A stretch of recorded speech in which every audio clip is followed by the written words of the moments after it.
khotbah hari Jumat aja Yosi pasti sudah lupa ya. Puji Tuhan kalau nggak lupa. Saya akan mengingatkan sedikit. Judul khotbah saya adalah Jesus Overcoming Death with Life. Dan saya bagi dua, memang sengaja saya sudah persiapkan untuk hari Minggu yang lalu. Karena yang khotbah Jumat Agung adalah Yosi, maka saya mendahului khotbah tentang kematian Yesus. Dan saya sudah ambil ayat-ayatnya nggak penting, bukan nggak penting, terlalu penting kalau saya lewatkan satu-satu bisa nggak selesai sampai jam 2, jam 3 sore kita baru pulang. Tetapi saya hanya mengingatkan saudara merefresh point. Yang pertama, the reality of life overcoming death. Kenyataan bahwa kehidupan itu mengalahkan kematian. Satu, proses daripada Yesus mati. Kita sudah belajar panjang lebar tinggi dalam minggu lalu bahwa Yesus mati. Tetapi saya tunjukkan kepada kita minggu lalu bukti-bukti dari Yesus mati. Salah satu cerita yang saya ambil dari cerita tentara Romawi. The soldier, tentara Romawi membuktikan dengan penglihatan dan dengan telinga, dengan kenyataan bahwa Yesus memang mati. Lalu kuburan Yesus, selain ditutup oleh batu besar dan juga dikirimkan penjaga-penjaga, saya katakan ada beberapa shift penjaga yang menjaga kuburan Yesus. Dan dibagi di dalam tiap 3-4 jam sekali mereka bergantian. Dan kuburan itu selain dijaga juga diberikan seal. Seal itu materai kerajaan. Kalau saudara ingat nonton film crime scene tentang kriminal, terjadi penembakan, pembunuhan, dan selalu polisi akan membuat selotip panjang tulisan crime scene. Itulah belajar dari tentara Romawi bagaimana kubur Yesus diberikan materai, seal yang tidak boleh dibongkar. Yang membongkar atau yang memutuskan seal itu akan berhadapan dengan hukum tentara Romawi. Dihukum dengan berat, bahkan bisa dimatikan atau dibunuh mati. Dihukum mati. Lalu yang berikut, batu yang sudah saya jelaskan tadi, batu besar dan berat sebesar 1,5 sampai 2 ton yang menutupi kubur Yesus. Yang keempat, the sepulchre is empty. Apa itu sepulchre? Kuburan, grave ya. Kita lihat bahwa kuburan Yesus dimasukkan, tetapi kuburan itu pada dijumpai oleh murid-murid sudah kosong. Lalu the shrouds, apa itu the shroud? Kalau lupa kebangetan, saya sampai kotorin jaket saya waktu itu. Ingat nggak? Ya, the shroud. Yaitu kain kapan yang menutup tubuh Yesus. Ada 2 versi, saya sudah jelaskan. Versi yang pertama berkata bahwa tubuh Yesus dibuat mumifikasi. Tetapi ini kurang kuat. Tidak dimumifikasi yang saya yakini. Tetapi diberikan rempah-rempah. Diberikan rempah-rempah, mur dan kemenyan dan lain sebagainya sangat banyak. Dan dibalut dengan kain lenan halus dan ditaruh di dalam kubur daripada Yusuf dari Arimatea. Nah tetapi pada waktu murid-murid datang, shroud atau kain penutup tubuh Yesus ini sudah ngelempreh. Artinya ngelempreh, bahasa Jerman saya tahu, sudah tergeletak dengan kosong. Tanpa isi, tanpa ada yang robek, tanpa ada yang buka. Utuh tetapi kosong. Seperti ini kepompong, isinya bajunya Yesus geletak begini, tubuhnya udah gak ada. Jadi bukan mayatnya yang dicuri, tapi Yesus tidak merusak bajunya, tapi dia keluar begitu saja.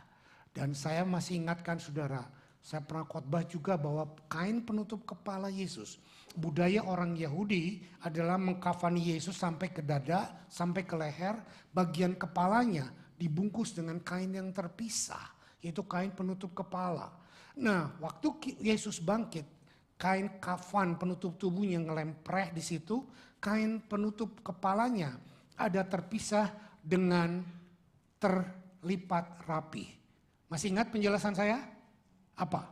Terlipat rapi adalah budaya bangsa Yahudi yang kalau diundang makan orang ke rumahnya, kalau makanannya haus seciping dan kalau servisnya ciami, maka sang tamu akan meninggalkan napkin atau lepek tempat untuk ngelap-ngelap meja dan kotoran di mulut dalam keadaan tergeletak di meja dengan acak-acakan begitu.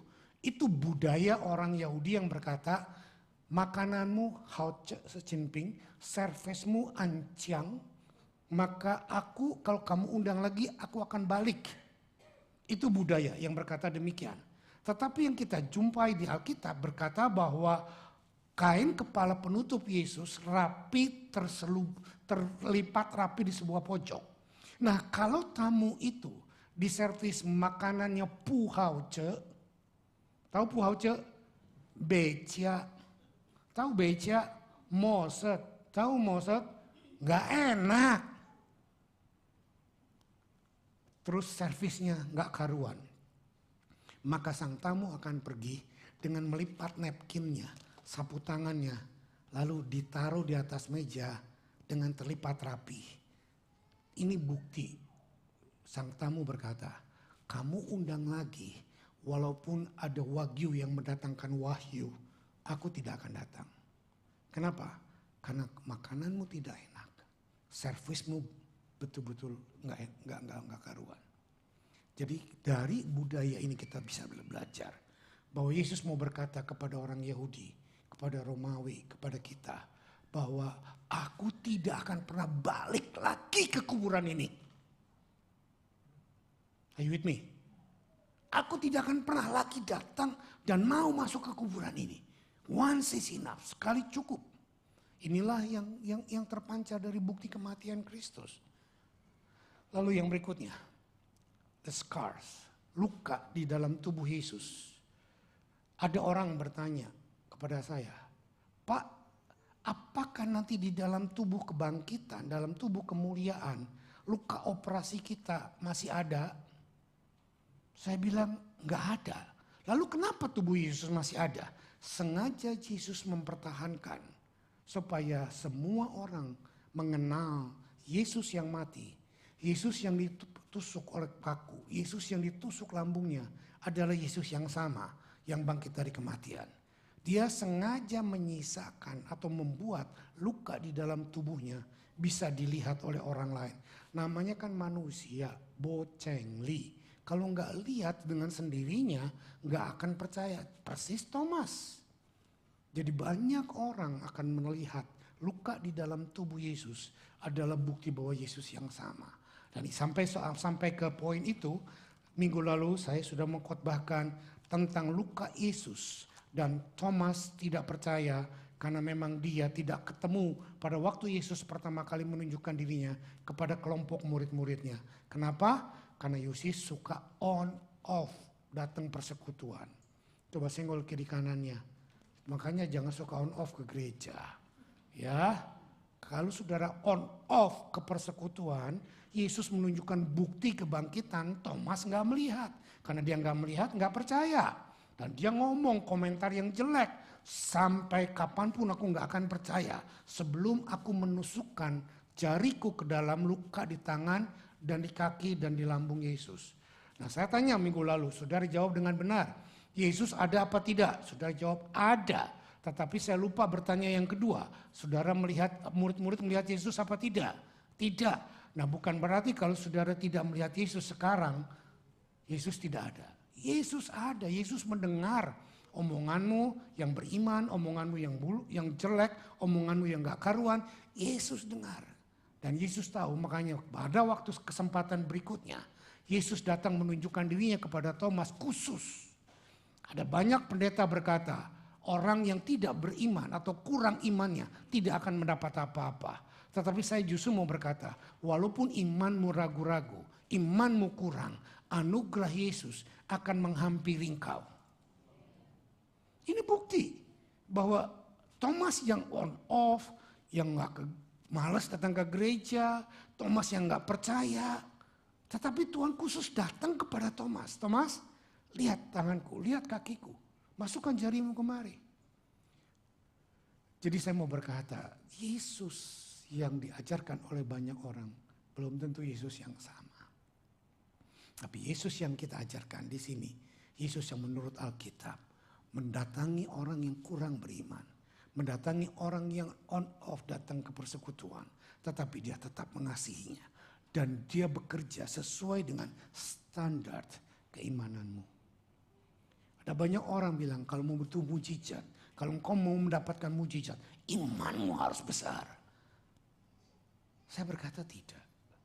Mujizat terjadi bukan karena imanmu besar atau kecil. Mujizat terjadi karena Yesus mengasihimu.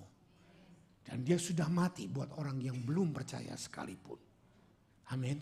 Pak, saya sudah sungguh-sungguh percaya. Pak, saya sudah sungguh-sungguh berdoa. Pak, saya sudah sungguh-sungguh baca Alkitab bahkan puasa. Tapi saya belum mendapat mujizat. Tunggu. Sabar. Tuhan pasti akan datang mujizat. Dan kalau engkau tidak dapat mujizat yang nyata di dunia, engkau dapat mujizat yang terbesar, mati masuk surga. Amin. Ini yang mesti kita arahkan. Oke, nah sekarang saya mau masuk ke dalam poin yang kedua. Bahwa selain scar, sighting sudah kita tunjukkan. Yang kedua sekarang, the resurrection of life overcoming death. The result of life overcoming death. Hasil daripada sebuah kehidupan yang mengalahkan kematian. Saudara, kita akan hidup dengan hidup yang penuh dengan pengampunan. Saya lanjutkan dari cerita Thomas tadi. Siapa di antara kita yang mau berkata bahwa berani angkat tangan bahwa saudara lebih baik dari Thomas?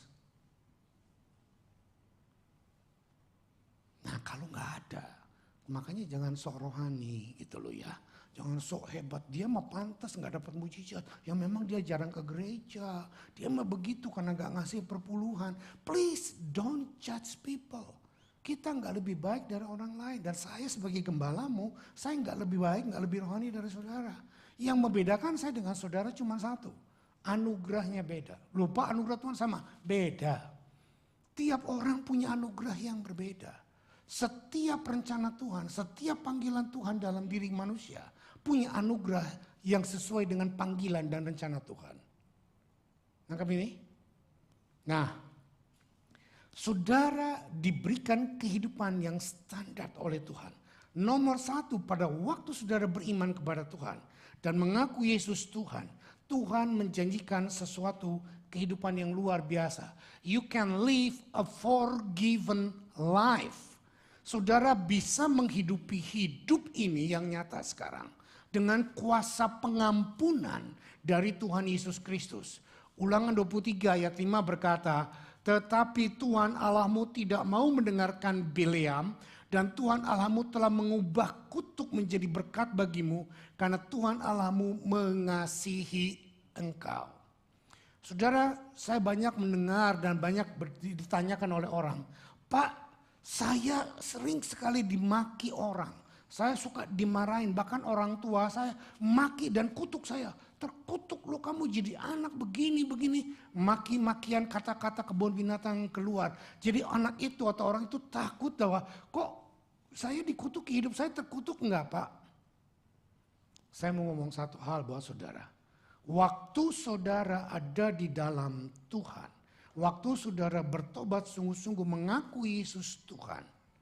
Tidak ada kutuk, tidak ada mantra, tidak ada teluh, tidak ada tenung yang mempan terhadap kita.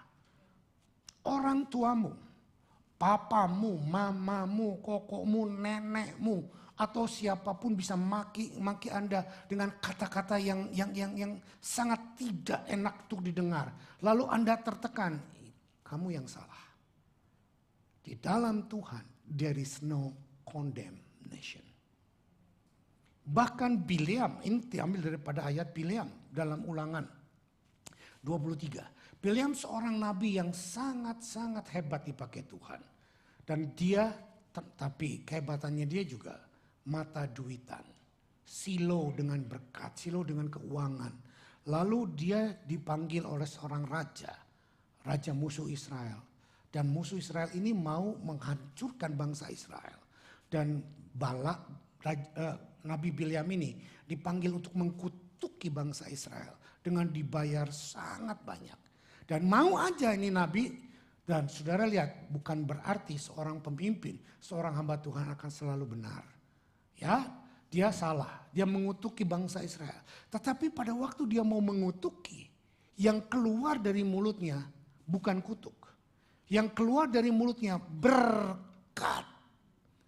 Nah dari sini saya menarik pelajaran bahwa tidak ada kutuk dan tidak ada ketakutan dan tidak ada hal-hal yang orang lain sumpahkan kepada hidup kita akan terjadi dalam diri kita. Amin. Bukan karena kita hebat, bukan karena kita berdoa, bukan karena kita puasa, bukan kita bayar perpuluhan, tapi karena kita dilindungi oleh kuasa darah Yesus. Amin. Jadi nggak usah takut, apalagi ada orang bilang kutuk turunan dari orang tuanya dulu menyembah berhala begini. Waktu saudara bertobat itu putus. Urapan menghancurkan kutuk, itu ada ayat-ayatnya. Jadi jangan takut dengan kutuk turunan regenerasi. Kalau saya takut dengan kutuk turunan kelemahan genetik, saya sudah mati saudara. Mami saya penyakitnya diabetes. Papi saya hipertensi. Mami saya kelainan jantung, asma. Bengek tahu? Nah, saya lagi kecil juga suka bengek. Dikira saya penyakit turunan. Tapi semakin saya mengerti firman, ternyata itu bukan bengek turunan, itu alergi dengan cuaca. Nah alergi ini ya karena kelemahan daripada eosinofil dalam tubuh saya, imun sistem jelek dan saya sangat peka dengan debu dan udara dingin. Dulu kalau saya ke udara dingin, istri saya jadi saksi diundang khotbah untuk retret ke gunung, saya kayak apotik berjalan. Obat flu, obat pilek, obat pusing, obat macam-macam ada di dalam tas saya. Sampai satu kali saya bilang, Tuhan, sebelah hanya minum obat terus seperti ini. Dan saya dipertemukan dengan seorang hamba Tuhan yang Tuhan pakai kesembuhan. Waktu saya menerjemahkan khotbahnya dia berkata, Tuhan sedang mengerjakan kesembuhan seorang anak muda pakai baju putih, celana hitam. Dan Tuhan sedang sembuhkan. Saya menerjemahkan 3 kali. Yang ketiga Tuhan ngomong sama saya, lihat bajumu putih, celananya hitam. Loh maksudnya saya toh. Saya bilang sama pengkhotbah itu, it's me. Saya serahkan corong untuk menerjemahkan kepada Bapak Gembala saya Pak Arifin. Pak tolong Pak terjemahkan, saya mau disembuhkan. Dan sejak hari itu saya sembuh total. Istri saya dulu jadi saksi hidup. Bahkan orang bilang penyakit alergi tidak disembuhkan. Saya sembuh sampai hari ini. Amin. Dan terlalu banyak mujizat dalam hidup saya. We are living, have forgiven life. Lalu kita lihat ayat berikutnya. 1 Yohanes 5 ayat 45. Sebab semua yang lahir dari Allah mengalahkan dunia. Dan inilah kemenangan yang mengalahkan dunia, iman kita. Siapakah yang mengalahkan dunia selain daripada dia yang percaya bahwa Yesus adalah anak Allah. Saudara, tidak disebutkan iman yang sebesar gunung. Iman yang segede tas gede yang bisa membuat mujizat. Tapi saudara, asal ada iman. Bahkan Matius berkata iman sebesar apa? Biji sesawi. Tahu biji sesawi? Yang pernah ke Israel, saudara pasti pernah lihat biji sesawi. Sama seperti pasir. Sama seperti pasir bijinya. Kecil sekali. Dan ayat ini mengajar kepada kita apa? Dan inilah kemenangan yang mengalahkan dunia, yaitu iman kita. Iman apa? Iman yang percaya kepada Yesus. Cukup. Dan Thomas punya itu. Thomas punya iman, aku percaya Yesus itu Tuhan. Tapi aku gak percaya dia bangkit. Nah, saudara kita semua punya strong faith. Dan kita juga punya weakness faith. Nah seringkali kita terfokus kepada weakness faith kita. Orang juga menekankan kepada kita, iman kayak lu, gereja on off, doa jarang, baca Alkitab apalagi. Lu gak mungkin disayang Tuhan. Nah itu perkataan-perkataan condemnation. Itu benar. Bahwa kita jarang baca Alkitab, jarang ke gereja, jarang doa, itu salah. Tetapi bukan berarti kita tidak layak dapat anugerah Tuhan. Are you with me? Nah, apalagi iman kita yang memenangkan kita. Sebab semua yang lahir dari Allah mengalahkan dunia. Inilah kemenangan yang mengalahkan dunia, yaitu iman kita. Siapakah yang mengalahkan dunia? Selain daripada orang yang percaya bahwa Yesus adalah anak Allah. Bukan cuma mengalahkan penyakit, bukan cuma mengalahkan kutukan, bukan cuma mengalahkan situasi, tapi mengalahkan dunia. Not because of your great faith, bukan karena imanmu yang besar. Tapi karena kemenangan itu diberikan oleh Yesus. Saya suka lagu tadi bahasa Inggris apa? We are fighting the battles already won. Keselamatan, mujizat, dan kemenangan adalah pemberian Tuhan. Kata pemberian itu garis bawahi. Bukan karena engkau layak, bukan karena engkau mampu, bukan karena engkau bisa. Tetapi it's totally the gift of God, the grace of God. Apa artinya the grace of God? Sesuatu yang Tuhan kerjakan walaupun kita tidak layak menerimanya. Tetapi Tuhan juga mau menuntut buah-buah daripada iman kita. Yaitu sudah tahu gak layak tapi diterus-terusin gak layak. Nah itu kesalahan banyak orang tapi saudara enggak. Dengar senggol sebelah kiri kanannya. Kamu baik kok gitu loh ya. Kamu baik kok. Amin. Nah itu yang pertama. You can live a forgiven life. Saya tambahkan satu ayat yang tidak ada di transparan, tapi saya sudah kasih tahu anak-anak multimedia. Pancarkan 2 Korintus 5 ayat 17. Ini ayat yang sangat terkenal. Semua orang yang suka khotbah pasti apa? 2, 3. Jadi siapa yang ada di dalam Kristus, ia adalah ciptaan baru. Yang lama sudah berlalu, yang baru sudah muncul. Waktu Anda terima Tuhan Yesus dan percaya Dia adalah Tuhan yang menjelma menjadi manusia dan mati di atas kayu salib dan hari ketiga bangkit dan lalu Dia naik ke surga, Anda sudah hidup dalam kemenangan yang Tuhan Yesus punya. Kita sudah punya kehidupan baru, tetapi manusia lama kita belum mati. Ya ini yang dikatakan dulu dengan istilah peperangan rohani. Peperangan rohani bukan cuma melulu ngusir setan. Peperangan rohani yang perlu diperangi, yang diusir adalah dagingmu sendiri. Ini peperangan rohani yang paling intensif. Yang Alkitab berkata seorang pahlawan adalah seorang yang merebut kota. Tetapi ada orang yang melebihi pahlawan. Yaitu orang yang mengalahkan dirinya sendiri. Waktu Anda mau berdosa, bergumul berdoa, dan kekuatan dari Tuhan menang. Bukan karena Anda yang bergumul, tapi karena Dia berjanji memberikan kemenangan kepada kita. Amin. Nah ini dia poinnya. Yang lama sudah berlalu. Tetapi iblis sangat pinter bawa-bawa yang lama. Saya ingat kesaksian Bapak Gembala saya. Dia sering bilang gini, waktu dia dulu pertama bertobat, dia dulu seorang nuakal, berandalan, rambut gondrong, main musik, ngejreng kemana-mana, tukang mukulin orang gitu ya. Ini kesaksiannya beliau, saya berani kesaksian lagi. Terus waktu dia bertobat, teman-teman pergaulannya bilang, gua mau lihat orang macam lu berapa lama bertahan. Nanti juga lu pasti balik lagi ke hidup lama lu gitu loh. Bapak Gembala saya cuman ketawa. Bukan karena kekuatan, tetapi memang karena hidupnya dirubah oleh Tuhan. Kesaksian yang paling sering dia saksikan, istrinya pun berkata, dulu mereka meringkahan seperti Tom and Jerry. Ribut terus. Bahkan Ibu Gembala bersaksi, saya hidup dengan Hitler. Tahu hidup dengan Hitler? Dijajah diktator keras. Tapi waktu Bapak Gembala saya bertobat, dia berubah. Dan sekarang mesranya minta ampun. Saudara, Pengalaman yang sama juga boleh saya saksikan. 5 tahun pertama pernikahan kami seperti itu. Saya sudah berkhotbah. Saya lebih parah dari Bapak Gembala saya.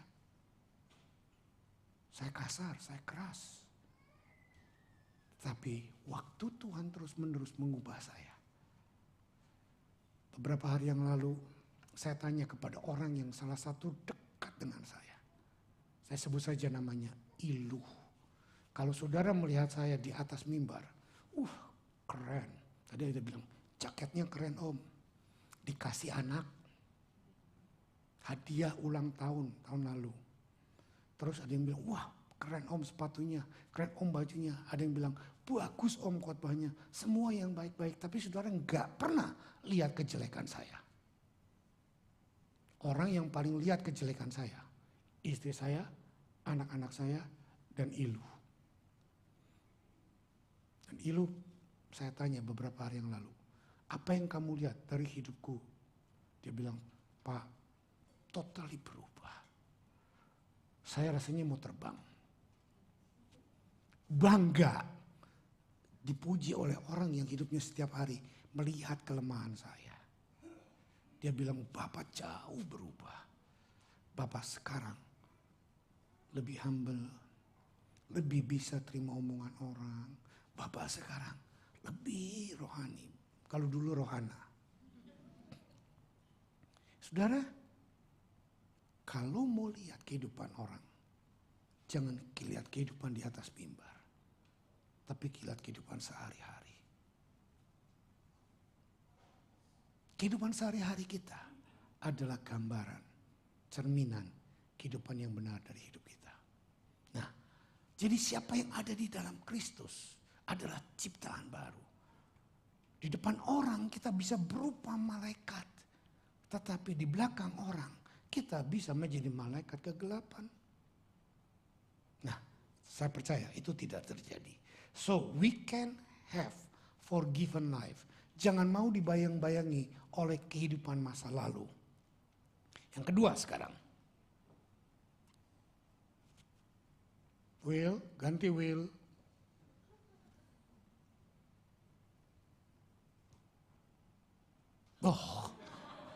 Offering lagi. Kehidupan yang kedua, you can live meaningful life. Ya. You can live a forgiven life. Itu yang pertama, ini ayatnya. Nah yang kedua, you can live a meaningful life. 1 Korintus 15 ayat 57-58. Tetapi syukur kepada Allah yang telah memberikan kepada kita kemenangan oleh Yesus Kristus Tuhan kita. Karena itu saudara-saudaraku yang kekasih, berdirilah teguh dan jangan goyah, dan giatlah selalu dalam pekerjaan Tuhan. Sebab kamu tahu bahwa dalam persekutuan dengan Tuhan, jerih lelahmu tidak sia-sia. Kalau tadi saya bicara soal iman, sekarang saya mau bicara manifestasi soal iman. Kalau saudara berkata, saya percaya Yesus Tuhan, saya percaya Yesus memberikan keselamatan, saya percaya Yesus melakukan mujizat. Tetapi saudara cuma datang ke gereja kalau saudara perlu, karena saudara datang ke gereja kalau ada waktu, saudara cuma datang ke gereja buat manas-manasin kursi, lalu setelah itu saudara nggak melakukan apapun, saudara tidak mempunyai pengharapan yang benar buat dalam kehidupan saudara dengan Tuhan. Coba nggak usah jawab, tapi jawab dalam hati. Kenapa saudara rajin datang bekerja? Kalau datang ke kerja terlambat, saudara susah banget. Kenapa? Jawab dalam hati ya, udah dijawab. Saya nggak tahu jawabannya benar atau salah. Saya kasih jawaban. Karena saudara takut reputasimu buruk. Karena saudara takut gajimu nggak dinaikin. Karena saudara takut nggak dapat bonus. Karena saudara takut resume pekerjaanmu jelek. Jadi saudara berusaha untuk dapat yang terbaik. Nah apa ujung-ujungnya? Duit.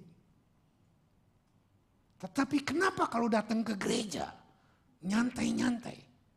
Yang penting kan datang. Yang penting kan nongol. Kalau nggak nongol nanti diteleponin sama Pak Samuel. Sekarang saya mau telepon, dulu saya nggak mau. Karena salah satu perubahan itu. Dulu Ibu Gembala, sekarang saya juga mau telepon. Tuh ketawa. Salah satu perubahan ya. Perubahan ciptaan baru.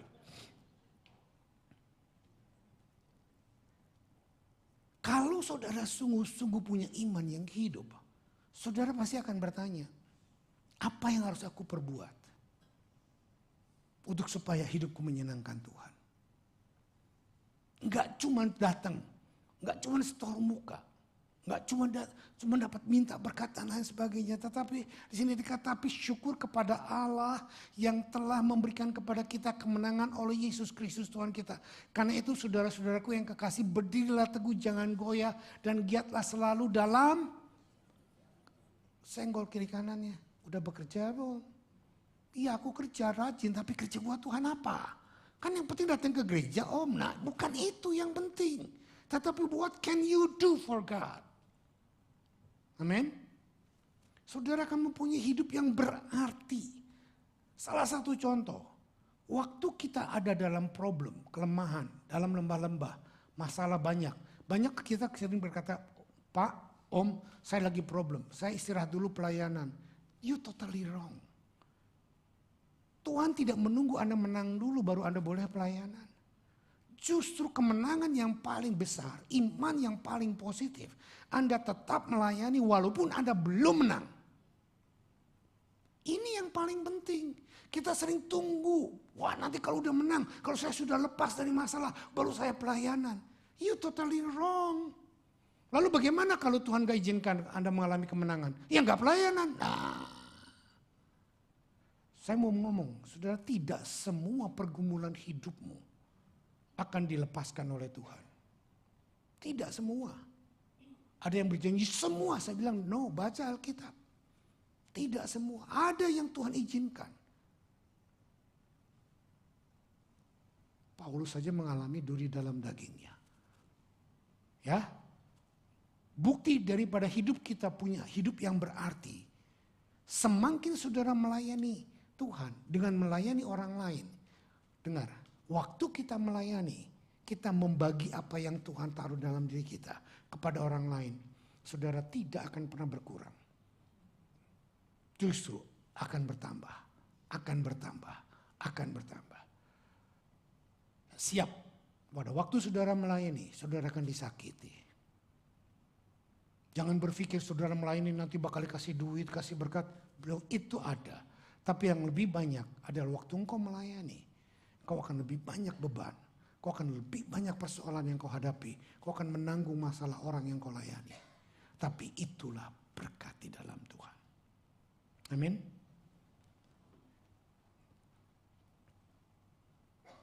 Ya. Kita baca terus. Oh sudah ya, selesai. Sekarang yang ketiga, C. Karena kita tahu bahwa ia yang telah membangkitkan Tuhan Yesus akan membangkitkan kami juga bersama-sama dengan Yesus. Dan ia akan menghadapkan kami bersama-sama dengan kamu kepadanya. Saudara, inilah janji pengharapan yang Tuhan berikan kepada kita. Yaitu kita punya hidup yang penuh arti dan pengharapan. Sekarang yang ketiga. Oh iya. You can live a powerful life. Sorry tadi saya kecepatan ya. Oh iya benar dah. Sekarang yang ketiga, betul. Nih, kok loncat sih? You can live a powerful life. Tuh kan, pinter ngoreksi. Kalau salah sedikit aja, langsung you can live forever life. Kalau saudara yang dikoreksi, kalau gembalanya salah sedikit, thank you. Terima kasih. Makanya jadi gembala penuh dengan kesabaran. Ya, disalahin orang nggak boleh balas gitu ya. Dimaki-maki orang, puji Tuhan. Nggak dikasih perpuluhan, puji Tuhan. Dikasih wagyu yang mendatangkan wahyu, cukup. Oke, you can live a powerful life. Benar kan? Nggak salah kan? Nah, sekarang kita lihat Efesus 1 ayat 18 sampai 20. Dan supaya ia menjadikan mata hatimu terang, agar kamu mengerti pengharapan apakah yang terkandung dalam panggilannya. Betapa kayanya kemuliaan bagian yang ditentukannya bagi orang-orang kudus dan betapa hebat kuasanya bagi kita yang percaya sesuai dengan kekuatan kuasanya yang dikerjakannya di dalam Kristus dengan membangkitkan dia dari antara orang mati dan mendudukan dia di sebelah kanan di sorga. Saudara perhatikan, you can live powerful life. Itu bukan hidupmu, itu bukan hidupku, but hidupnya Yesus yang diberikan kepada kita. Sama seperti saudara berdosa, saudara menjadi orang berdosa. Coba dengar saya dengan teliti. Saudara dan saya menjadi orang berdosa, bukan karena saudara berbuat dosa. Loh, kok bisa Pak? Saudara dan saya menjadi orang berdosa karena saudara menerima dosa dari orang lain berbuat dosa. Siapa? Adam. Kalau Anda mengerti konsep ini, bahwa you and me become a sinner, walaupun kita ada di dalam kandungan dan baru lahir brojol, kita adalah orang berdosa. Baby belum berbuat dosa dari dirinya sendiri, tapi dia sudah orang berdosa. Kebenaran yang sama terjadi. Walaupun kita belum sembuh, walaupun kita belum mengalahkan tantangan, walaupun kita belum mengalahkan total kehidupan, tetapi kita menerima kemenangan yang diberikan oleh Yesus Tuhan kita. Sama seperti kita menerima dosa, maka kita menerima kemenangan dari Dia. Kita menerima dosa dari Adam, kita menerima kemenangan, kesembuhan, kehidupan dari Yesus. So, tugas kita cuman percaya dan terima. Percaya dan terima. Dosa saudara gak perlu percaya, saudara pasti terima. Tapi Yesus menawarkan, saudara perlu menerima. Amin. Yang dikerjakan di dalam Kristus dengan membangkitkan dia dari orang mati dan mendudukan dia di sebelah kanan di surga. Nah, saudara lagi yang kedua. Sekarang saya mau katakan. Di sini dikatakan apa? Dengan mendudukkan dia di sebelah kanannya di surga. Saudara, perhatikan saya. Ini penting. Yesus adalah imam besar kita, betul? Ini ada hubungannya erat sekali. Dalam perjanjian lama, dalam pelajaran tabernakel, seorang imam besar, saudara tidak akan pernah melihat dalam Alkitab. Imam besar masuk ke ruang kudus, duduk. Kenapa? Karena memang gak boleh duduk. Kerjaannya belum selesai. Kerjaannya belum tuntas. Dia hanya merepresent Tuhan untuk membawa darah domba dan darah lembu untuk dibawa ke ruang maha kudus. Dan dicipratkan di sana, lalu dia harus keluar lagi. Tetapi hanya satu imam besar kita naik ke surga, duduk di sebelah kanan Allah. Kenapa? Karena kerjaannya sudah selesai. Di atas kayu salib dia berkata apa? It is finished. Saudara yang rajin bekerja, nggak yang malas ya. Yang rajin bekerja.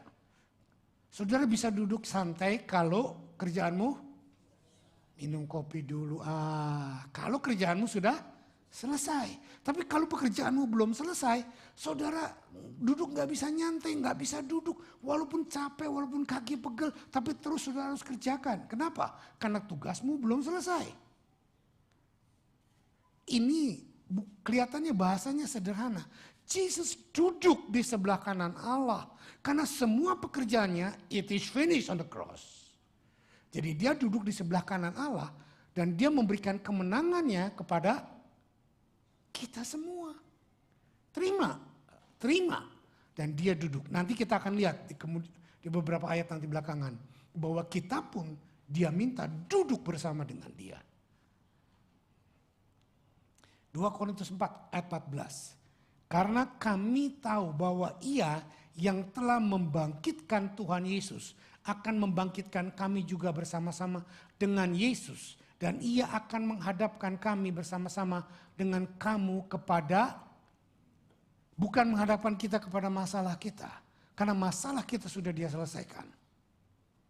Amin. Amin. Kuasa yang membangkitkan Yesus itu bekerja di dalam diri saudara. Saudara percaya atau tidak, saudara tahu atau tidak, kuasa itu ada. Tetapi tanpa saudara percaya, tanpa saudara tahu, tanpa saudara mengerti, kuasa itu tidak bekerja. Kenapa? Karena kau nggak tahu. Contoh, saya kasih cerita yang sederhana. Kalau saya ini orang sangat kaya, saya mati, saya kasih surat warisan untuk Yosi, anak saya, 50 juta dolar. Tapi dia nggak tahu. Padahal dia kerja setengah mati, untuk sewa apartemen aja susah. Dia kerja setiap hari tanpa dia tahu bahwa dia punya warisan di bank 50 juta dolar. Yang bodoh siapa? Dua-dua. Orang tuanya bodoh gak ngasih tahu. Yosi juga bodoh gak tahu. Dan inilah bukti. Kalau kita gak tahu apa yang Tuhan sudah kerjakan buat kita, maka tidak heran hidup kita akan sama seperti orang lain di sana. Kerja setengah mati, kerja setengah mati, kerja setengah mati, kerja setengah mati. Susah. Apa ujungnya? Cari duit. Itu kereta lempung. Kereta waktu saya masih kecil. Kereta zaman lama. Suaranya susah. Cerobong asapnya tebal. Tuit. Tapi langkahnya cuma 1 langkah, 2 langkah, 1 langkah, 2 langkah. Tapi saudara sekarang pergi ke Jepang. Ada yang namanya kereta Shinkansen. Nggak kedengeran suaranya. 300 km per jam. Itulah yang mengerti teknologi dengan benar. Begitu juga kehidupan kita. Waktu kita mengerti apa yang Alkitab katakan. Kita nggak lagi hidup susah. Tapi kita hidup berkemenangan. Karena Dia yang memberikan kemenangan kepada kita. Gak usah ngoyo-ngoyo. Saya sangat berduka waktu saya nonton TV. Orang-orang yang sukses, orang-orang yang hebat ditanya di wawancara. Apa kunci keberhasilan Bapak? Apa kunci keberhasilan Ibu? Mereka jawab apa? Kerja keras. Saya tunggu waktunya. Kalau ada, mudah-mudahan ada. TV yang akan menyorot kehidupan saya, dia akan bertanya, Pak, apa kunci keberhasilan hidupmu? Apa saya berhasil? Sampai saat ini belum. Saya akan jawab. Kunci keberhasilan saya adalah karena Yesus yang memanggil saya. Karena kehidupan Yesus di atas kayu salib sudah membuat saya menerima semua kemenangan dan keberhasilan. Tunggu waktunya. Dan gak usah diwawancara, sekarang saya sudah ngomong. Lama tunggu wawancara, lama-lama nanti. Mendingan sekarang ngomong, ya enggak? Ya. Tuhan sudah membuat hidup saya powerful life. Tambahan lagi, Roma 8. Tuh, general offering lagi. Ya, kita baca sama-sama. Ini ayat tambahan dari saya. 2, 3. Tetapi jika Kristus ada di dalam kamu, maka tubuh memang mati karena dosa. Tetapi roh adalah kehidupan yang karena kebenaran. Dan jika roh Dia yang telah membangkitkan Yesus dari antara orang mati diam di dalam kamu, maka Ia yang telah membangkitkan Kristus Yesus dari antara orang mati akan menghidupkan juga tubuhmu yang fana oleh rohnya yang diam di dalam kamu. Kuasa yang hidup dan menghidupkan Yesus dari kematian, kuasa yang sama ada di dalam hidup kita.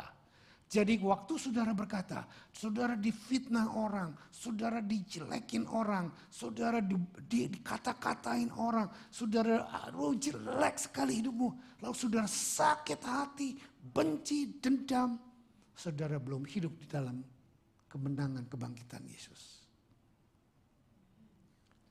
Saya mau kasih contoh buat saudara. Waktu Yesus di kayu salib, dicemooh enggak?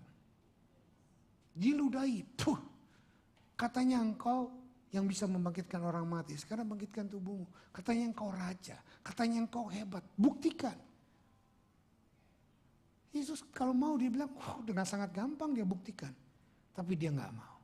dia nggak sakit hati, dia nggak benci, dia nggak luka, dia diamkan semuanya.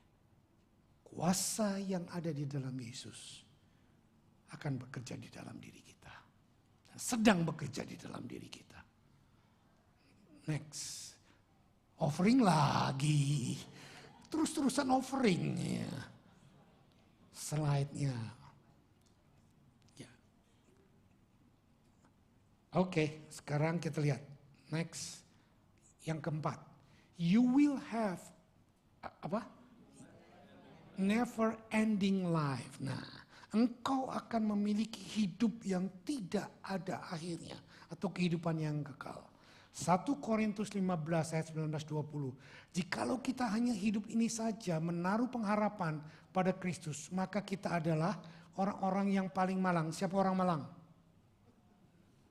Orang malang adalah bukan orang yang berasal dari Malang. Orang malang adalah orang yang tidak pernah menikmati kuasa kebenaran dan kebangkitan Kristus di dalam hidupnya. Masih hidup dalam hidup lama. Terus menerus sudah jadi Kristen, sudah melayani Tuhan, masih hidup dalam caranya yang lama. Penuh kepahitan, penuh kesombongan, penuh luka, penuh maki-makian, dan masih banyak lain yang buruk. Masih womanizer, masih suka pojok-pojok biru, masih suka kekerasan, dan masih suka kesombongan, masih diatur oleh uang, omongan orang, dan itu adalah orang yang paling malang sebetulnya.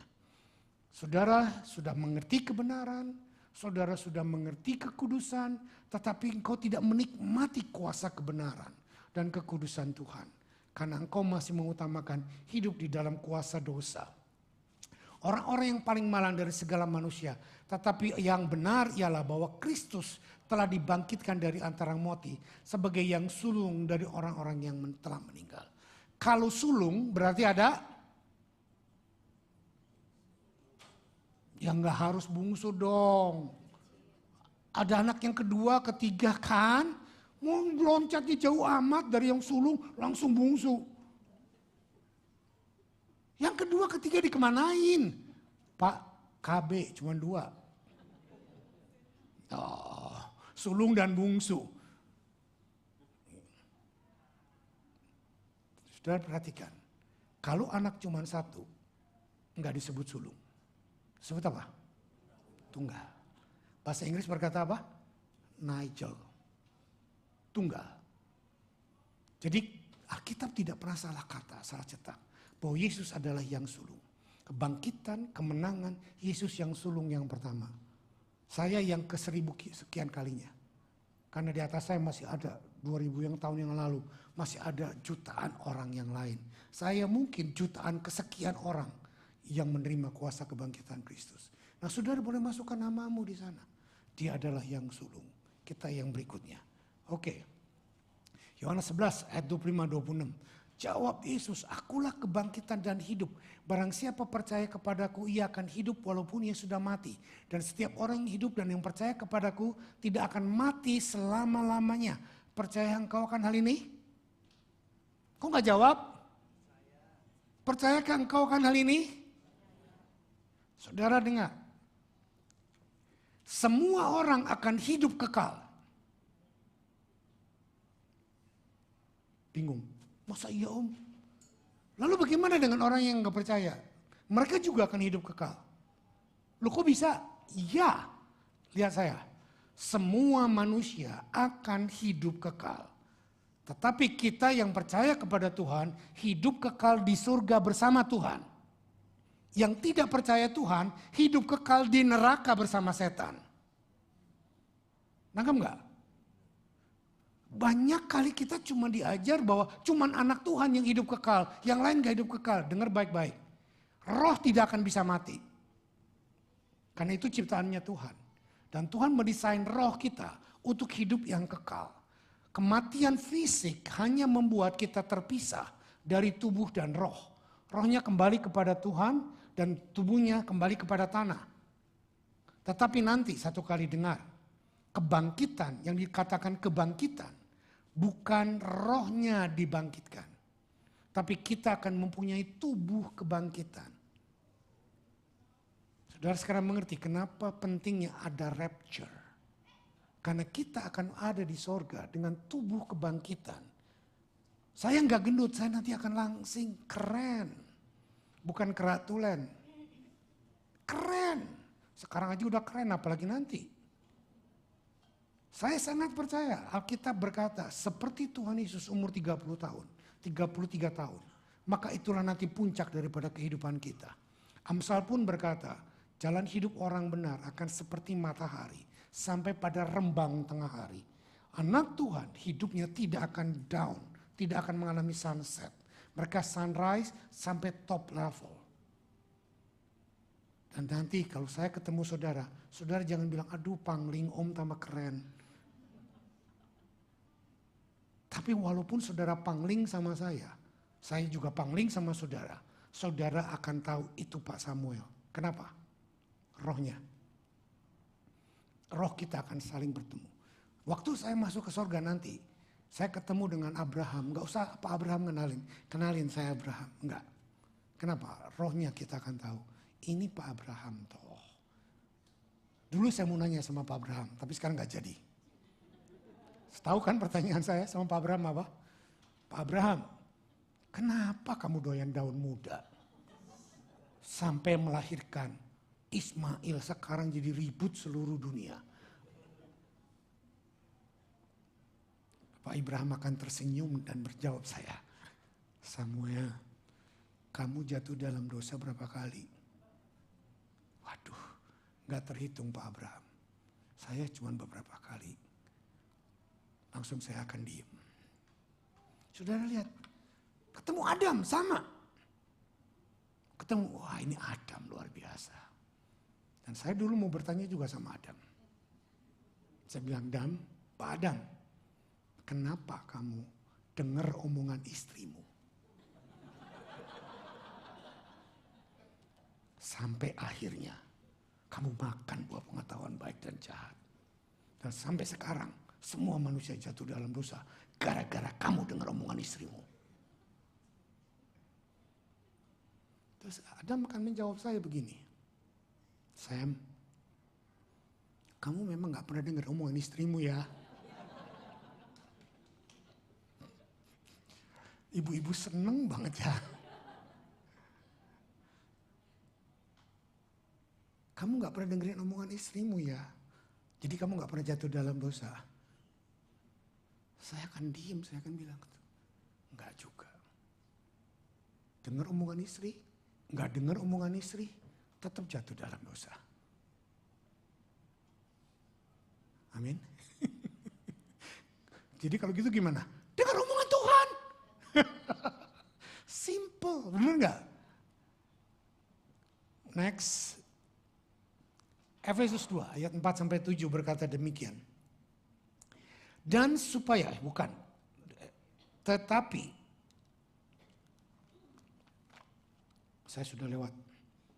Tetapi Allah yang kaya dengan rahmat oleh karena kasih-Nya yang besar, yang dilimpahkannya kepada kita telah menghidupkan kita bersama-sama dengan Kristus sekalipun kita telah mati. Oleh kesalahan-kesalahan kita, oleh kasih karunia kamu diselamatkan. Dan di dalam Kristus Ia telah membangkitkan kita juga dan memberikan tempat bersama-sama dengan Dia di mana? Saudara jangan bilang nanti kalau mati saudara masuk sorga. Sekarang saudara sudah mempunyai tempat di sorga. Bukan Pak Samuel yang ngomong, Alkitab yang ngomong. Dan diam di dalam Kristus Yesus telah membangkitkan kita juga dan memberikan tempat bersama-sama dengan Dia di sorga. Supaya pada masa yang akan datang Ia menunjukkan kepada kita kekayaan kasih karunia-Nya yang melimpah-limpah sesuai dengan kebaikan-Nya terhadap kita di dalam Yesus Kristus.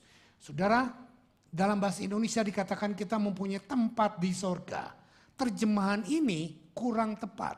Mari kita lihat di dalam terjemahan ESV, bahasa Inggrisnya. Makanya saya beri garis bawah cetak biru. Dan di dalam Kristus Ia telah membangkitkan kita juga dan memberikan tempat bersama-sama dengan Dia di mana? Surga. Dan sekarang kita baca yang dalam bahasa Inggris. And rise us up with Him and seated us with Him in heavenly place in Christ Jesus. Katakan bahwa Dia membangkitkan kita dan mendudukkan kita. Jadi kita pun tidak perlu susah.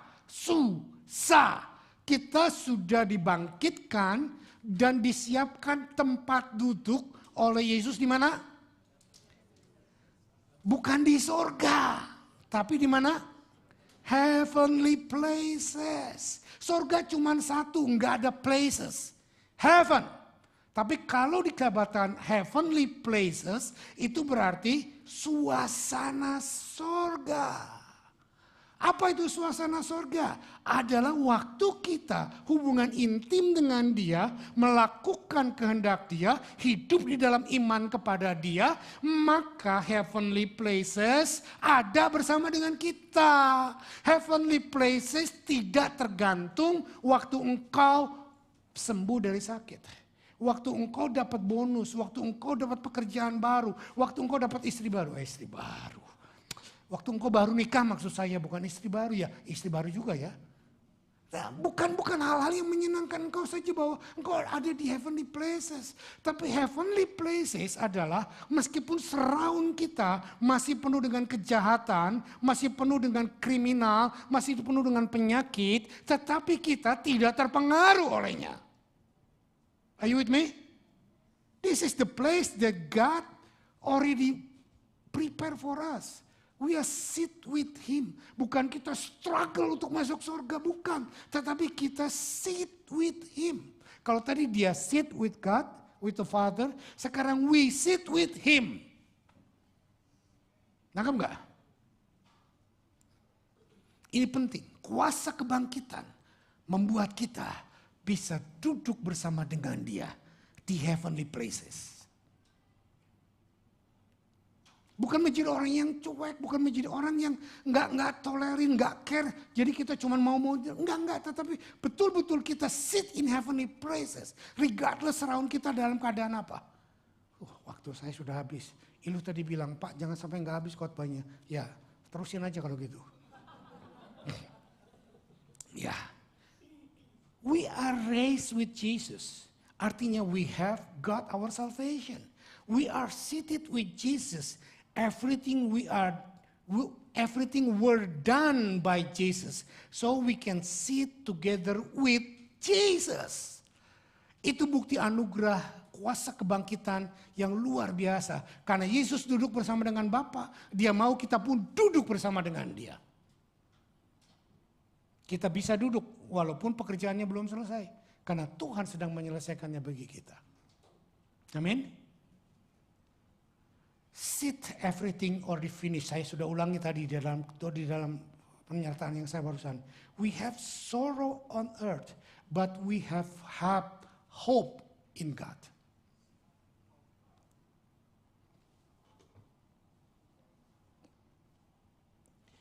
We have sorrow on earth, but we have hope in the gospel of Jesus Christ. Amen.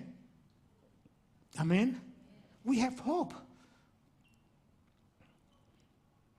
Lalu pengharapan apa lagi? Cepat. 1 Tesalonika 4 ayat 13-14. Selanjutnya kami tidak mau, saudara-saudara, bahwa kamu tidak mengetahui tentang mereka yang meninggal. Supaya kamu jangan berduka cita seperti orang-orang yang tidak mempunyai pengharapan. Karena jikalau kita percaya bahwa Yesus telah mati dan telah bangkit, maka kita percaya juga bahwa mereka yang telah meninggal di dalam Yesus akan dikumpulkan Allah bersama-sama dengan dia. Tadi saya sudah kasih cerita ilustrasinya, kita dikumpulkan di suasana sorga, kita akan mengenal satu dengan yang lain, kita punya pengharapan itu. By the way, saya mengumumkan tadi lupa, mamanya Riri Sapetau, Fitriati Mikan Sapetau meninggal dunia di Jakarta dan di Bogor. Kalau saudara yang kenal bisa kirim ucapan selamat duka cita kepada mereka. Mereka hari ini pulang ke Jakarta dan akan ke Bogor dan akan dikebumikan di Toraja karena mereka orang Toraja. Itu saja yang bisa saya umumkan. Lalu next, yang berikutnya. Yohanes 17 ayat 24. Ya Bapa, aku mau supaya dimanapun aku berada, mereka juga berada bersama-sama dengan aku. Mereka yang telah Engkau berikan kepadaku, agar mereka memandang kemuliaanku yang telah Engkau berikan kepadaku, sebab Engkau telah mengasihi aku sebelum dunia dijadikan. Lihat ayatnya tadi saya sebutkan bahwa Yesus duduk bersama dengan Bapa, Yesus mau kita duduk bersama dengan Dia. Jadi nanti duduknya panjang, betul nggak? Iya nggak? Saudara lihat ini. Jadi saya tidak mengajarkan saudara untuk jadi orang malas. Saya tidak mengajarkan saudara untuk tidak jadi orang yang tidak kerja apa-apa. Tetapi saudara terima apa yang kuasa kebangkitan Yesus sudah kerjakan. Buat kita. Nikmati. Untuk masuk di dalam hadirat Allah. Kita tidak perlu puasa, tidak perlu doa. Tapi kita perlu cuman percaya dan terima kuasa kebangkitan itu. Kita menikmatinya.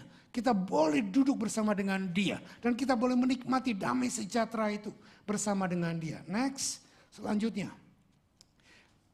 Kristus telah menebus kita dari kutuk hukum Taurat dengan jalan menjadi kutuk karena kita. Sebab ada tertulis, terkutuklah orang yang tergantung di atas kayu salib. Yesus Kristus telah membuat ini supaya di dalam Dia berkat Abraham sampai kepada bangsa-bangsa lain. Sehingga oleh iman kita menerima roh yang dijanjikan. Inilah firman yang Tuhan janjikan kepada kita. Bahwa semua janji Abraham, semua yang Tuhan janjikan kepada Abraham akan menjadi bagian kita juga. Sudah dapat itu? Tangkap itu? Inilah ayat yang menjadi tema Paskah kita. Seluruh roh mengatakan from cross to crown. By the way, tolong nyanyi lagu sederhana, lagu yang lembut. Saya mau ceritakan satu pengalaman yang menyakitkan buat saya. Tetapi ini pengalaman yang baru pertama kali saya alami. Saya sudah menyiapkan khotbah ini lebih dari 3 atau 4 minggu yang lalu. Tetapi kemarin sore, siang, saya ada di kantor, saya ada di ruangan saya. Dan saya sedang merenungkan kembali isi catatan khotbah saya. Dan saya ingat hari Jumat, saudara yang ingat hari Jumat, Yosi bicara tentang Jumat kematian, Jumat kegelapan, Jumat masalah, Jumat problem, Jumat ini. Tapi ada hari Minggu kebangkitan. Setelah Yosi khotbah, saya naik ke atas, saya bilang apa? Ada satu yang kelewat, hari Sabtu. Jumat Yesus mati. Sabtu apa yang terjadi? Yesus tetap mati. Sabtu apa yang terjadi? Kubur. Belum terjadi apa-apa. Tubuh Yesus masih ada di dalam kegelapan. Nah, ternyata pengertian ini membawa saya masuk ke dalam perenungan. Dan setelah saya masuk ke ruangan saya, gak lama saya berdoa. Tiba-tiba saya sepertinya orang yang lagi ditinggalin orang mati, saudara. Sedih banget, susah banget. Saya gak tahu apa yang terjadi. Tiba-tiba saya nangis ngeguguk, saya nangis. Dan air mata saya gak bisa dibendung. Itu terus terjadi sampai saya telepon beberapa orang, berhenti menangis bentar, nanti gak lama nangis lagi. Dan sepertinya beban berat, saya berduka cita. Sampai pulang, sampai rumah. Sebelum makan saya panggil Ilu. Ilu, doakan saya. Kenapa Pak? Dia pucat, dia kira saya sakit. Saya bilang gak tahu, saya gak sakit. Saya gak pilek, gak pusing, gak apa. Jantung saya juga gak sakit, dada saya gak sakit, saya gak sesak napas. Tapi saya rasa gak enak banget. Ilu doa, saya nangis. Gak lama saya makan. Istri saya turun, saya panggil dia juga. Saya panggil yang doakan saya. Lalu kenapa? Kamu sakit? Enggak. Lalu kenapa? Saya gak tahu. Tapi saya rasanya sedih banget, kayak orang ditinggalin mati gitu loh. Lebih sedih lagi. Istri saya pegang tangan saya, dia doakan. Dia lebih rohani dari Ilu. Dia tengking saya dalam nama Yesus. Roh-roh yang mengacak-ngacak pikiran suamiku keluar. Serangan-serangan iblis keluar. Apapun juga tidak mempan terhadap istriku. Terhadap istriku, terhadap suamiku. Ya pintar semuanya orang ya. Hebat mendengarkannya. Berarti serius. Satu lagi kalimat dari istriku yang nancep di kepala saya. Tetapi Tuhan, kalau ini kehendak-Mu, apapun yang Kau katakan, silakan Kau bicara kepada dia. Amin. Tetap saya masih sedih. Sampai saya naik ke atas ranjang. Saya sebelum tidur. Saya selalu kalau sebelum tidur saya setel iPad. Lagu-lagu penyembahan dan saya menyembah Tuhan. Tadi malam sebelum saya tidur. Saya nangis lagi di atas ranjang. Tiba-tiba ada suara kecil dari hati saya. Aku mau kamu merasakan. Rasa terpisah dari Tuhan itu seperti itu.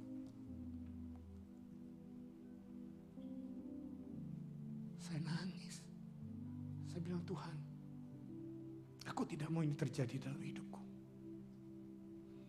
Rasa terpisah dari Tuhan itu begitu menyakitkan. Rasa terpisah dari Tuhan itu begitu menakutkan.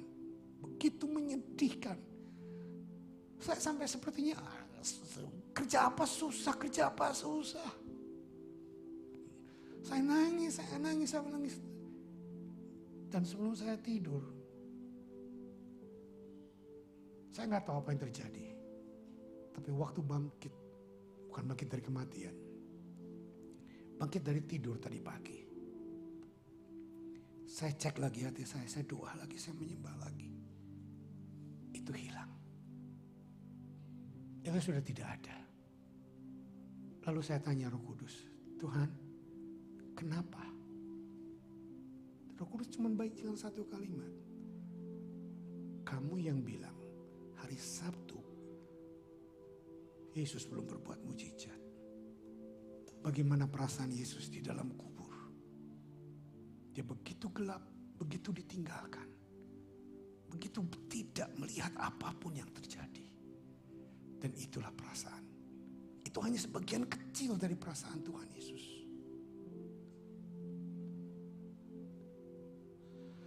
Saya bersyukur. Lalu tiba-tiba muncul di pikiran saya. Seperti internet masa kini. Zaman dulu 4G. Zaman sekarang berapa? 5G. G yang pertama, get some money. G yang kedua, Golgota. G yang ketiga, grave. G yang keempat, Galilea. Dan G yang kelima, glory. Hari ini Tuhan mau memberikan G yang kelima kepada kita. Karena dia sudah pikul Getsemani, Golgota, grave, dan Galilea. Dia sudah mendahului murid-murid untuk ada di Galilea. Dia spesial pesan kepada Maria.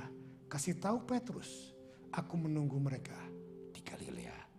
Dan di Galilea lah mereka ketemu dengan Tuhan Yesus.